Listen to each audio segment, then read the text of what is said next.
do it. There will be consequences. Let me ask you, does that mean that your brothers and sisters will never do something that wounds you? Is that what that means? No, not at all. But use that as a justification to grumble against them. God will hear it them when they come. From our text today, we'll see 3 obstacles that have to be overcome. The first obstacle that we saw in this lady in this story was that she was ignored. Number 2, she was rejected. And number 3, she was excluded and insulted. Today I'm going to tell you the story of 2 church members whose names are Jerry Smith and Joe Trevino. One Sunday morning, both men were sitting in the service. And Jerry heard the pianist miss a note, and he couldn't understand why she couldn't just play the song right when everyone else was praying. Jerry was very upset by this because it interfered with his ability to concentrate on his prayers. When it came time to take up offering, Jerry was certain that one of the leaders was watching to see how much money he put in the plate, and that made him mad. So he decided, from now on, I'm going to use tithely so that nobody knows what I give, and I'm certainly not going to give as much.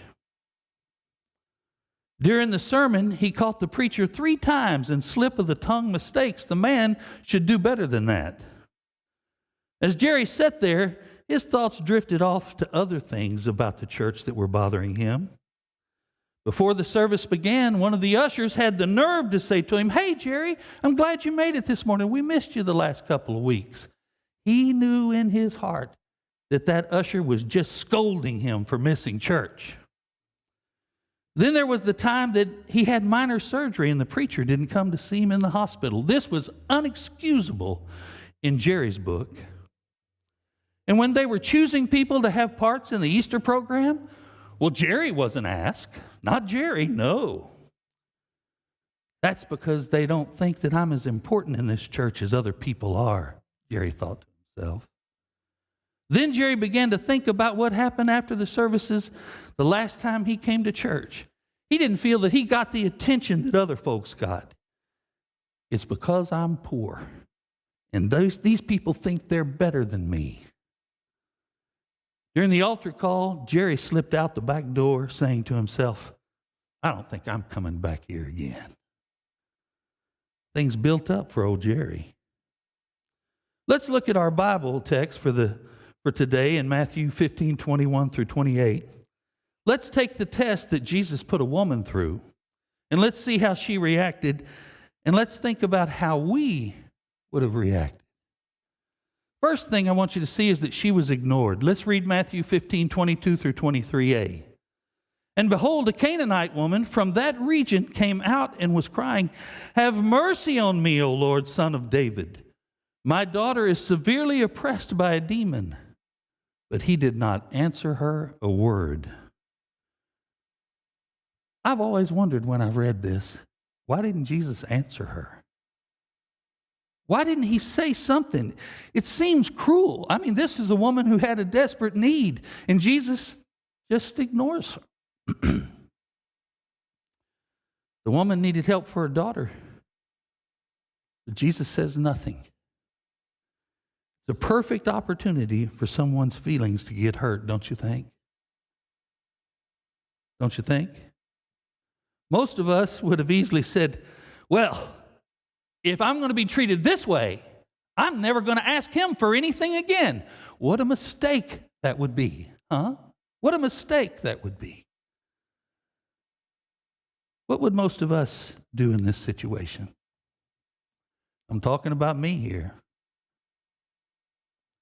What if you asked me a question and I just didn't answer you? Would your feelings be hurt? What if you thought in your mind that I was ignoring your needs? What would your feelings be about me? Unfortunately, some would decide to quit the church. And most would feel that they were justified in doing so. But would they be justified? Let's think about that. You know, I hope that you don't attend this church just because you like it.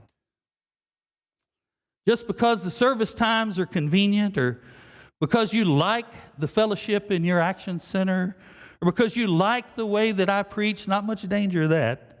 Because you like the worship music, because you're looking for a Christian mate, because it's close to your house. That's not true for most of our people. Most of our people travel. Because your grandmother went here, because the nursery is clean, because the institute is informative, because there's good teaching for your children, etc., etc., etc. The only acceptable reason for attending Center of Life, Centro de Vida, is because God has placed you here to serve Him here. That's the reason. Because I'm going to tell you, you are not going to always like everything. And if you're just here because you like things, then you won't be here for long. At times, you may even feel ignored, whether that's really happening or not. This woman did not let the silence of Jesus turn her away. Well, she was just a woman without feelings. Really? You think that was possible? A woman without feelings? Huh? I don't think so. There are no men and no women without feelings. She was a woman who needed something. She had a desperate need. And she knew that Jesus was the only one who could meet that need. Well, what was her need? The life of her child was in danger. She cared more about her daughter's need than she cared about her own feelings. Not many of us would pass this first obstacle that Jesus put this woman through. She was just ignored. Man, that had to have been tough to take. The second thing I want you to see was that she was rejected. Matthew 15:23. But he did not answer her a word, and his disciples came and begged him, saying, "Send her away. She is crying out after us." The disciples were not considering her feelings. If anything, the disciples were rude. They said, "Send her away." And she was standing right there. Jesus was there, the disciples were there, the woman was there, and they were saying, "Send her away. Get rid of her. We're tired of hearing her calling out." That's pretty strong rejection, wouldn't you think? I mean, you're just standing here, they're talking about you in a negative way. Man, it'd be hard to overcome those feelings of rejection. That should have been enough to wound her, but did she leave? No. Why? Why didn't she leave? Because her need was too important to let the disciples stand in her way. She wouldn't let their behavior rob her of the blessing that she needed. Suppose you came to me and made a request and I ignored you. Suppose that the leaders told you, "Quiet down, leave us alone." How would you feel about that? Would you stay, or would you think you had good reason to leave the church?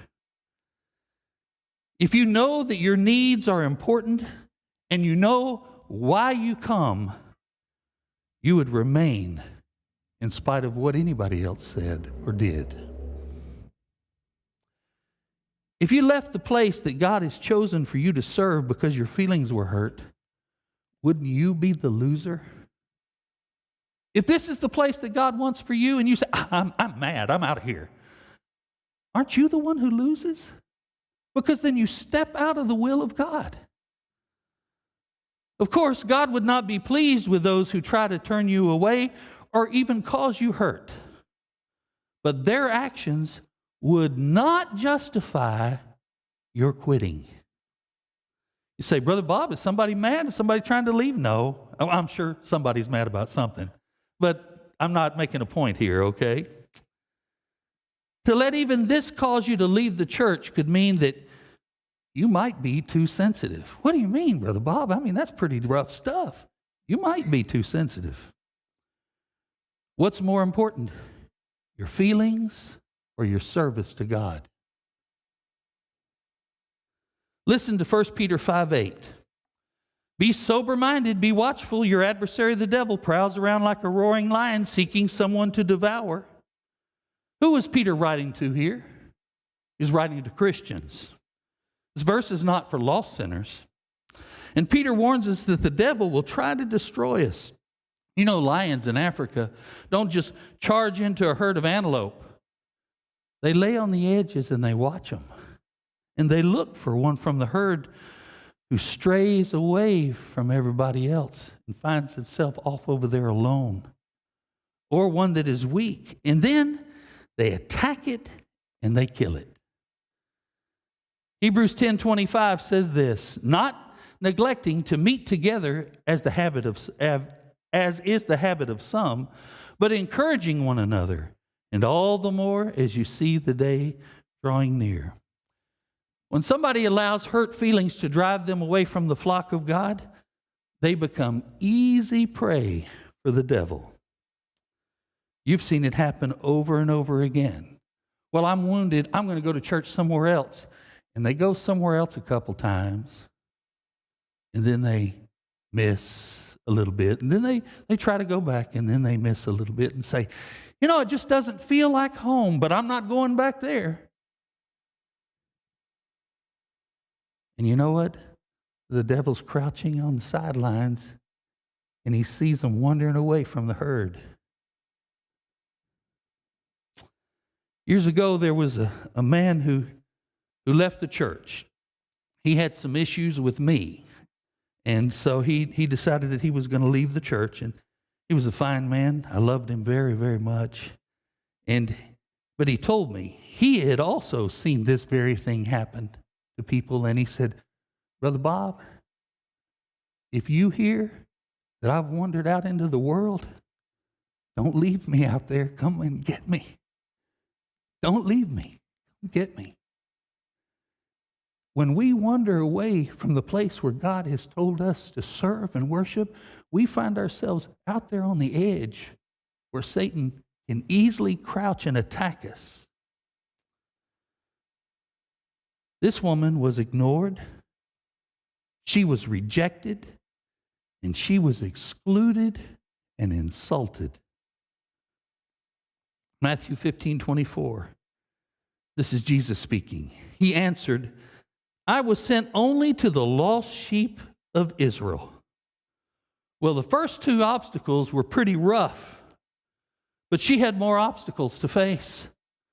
Jesus said to her, I was only sent to the lost sheep of the house of Israel. What would you do if somebody told you the blessings of the Lord are not for you? That's what he said to her. I'm sorry, the blessings of the Lord are not for you. Would you get angry? Would you want to stomp away? Tell you what, that'd be tough to take. But not this woman. Matthew 15:25. She says, but she came and knelt before him, saying, Lord, help me. He had just insulted her. He said, the blessings are not for you. And what did she do? She humbled herself. That's not a flesh reaction. She humbled herself, knelt in front of him, and said, Lord, help me. How many of us would be willing to do that under those circumstances? Most would probably get very angry and refuse to stay, much less humble ourselves. But should we give up? Should we? It is more important that we obey the gospel and serve the Lord in the church. Is it more important that we obey the gospel and serve the Lord in the church, or run home with hurt feelings and lick our wounds?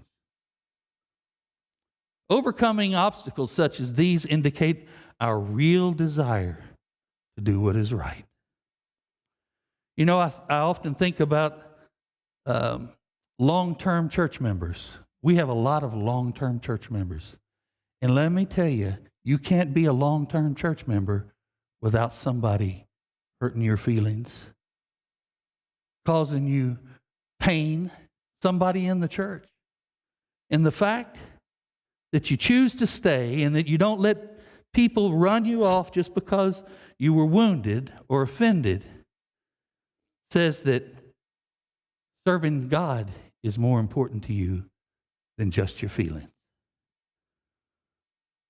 Overcoming obstacles such as these indicates our real desire to do what is right. Matthew 15:26, conversation wasn't over, and he answered, "It is not right to take the children's bread and throw it to the dogs." Whoa. She had already endured so much in this brief conversation. Not many of us would have stayed around long enough to hear this statement. Most of us would have been gone before it reached this point. But what would you do if the person you're going to for help called you a dog? Most of us would think this would be enough to justify never going to that church again. Hear what this woman said. "Yes, Lord, even the dogs eat the crumbs that fall from their master's table." Let me translate into words that we can better understand. She was saying, listen, I know how unworthy I am. I know about you Jews, and I know about your God. And I'm not one of the chosen people like you are. I'm not asking for anything but the crumbs. This woman was given what she asked for. It would have been so easy to let her feelings rob her and her daughter of the healing that she desired and needed. We tell the world that we walk by faith, but a lot of times we walk by feelings. What are you walking by? That's the big question. I hope you're not a quitter because you've had your feelings hurt. Are you walking by faith even though your feelings may have been unjustly damaged by someone? Well, like I said, if you've been here long term, I can tell you that you are. We spoke earlier about Jerry Smith's experience in the church. It was all negative. Everything he saw was negative, and things built up for Jerry. He could remember when this happened and when that happened, and he didn't like this and he didn't like this, and the stack was getting higher and higher and higher. But Joe Trevino was sitting in that same service that Jerry Smith was in. He heard the pianist play an arrangement of Amazing Grace and even thought he noticed a few missed notes, but he was stirred to worship by the awesomeness of that song. When offering time came, he prayed for his church, and when the plate came to him, he joyfully and gladly contributed generously. He especially appreciated the sermon that Sunday because it really spoke to a particular need in his life. His thoughts throughout the sermon were concentrated on what the preacher was saying. And he felt the Holy Spirit's presence as he applied the words to his life. He thought as he shook the pastor's hand and left, and each one found what he was looking for. Church is a place where you get out of it what you choose to get out of it. You can look for things to make you angry, and certainly there will be times when it's easy to find them. If you choose to be very sensitive, it won't be long before you decide to leave. It's easy to be an onion Christian.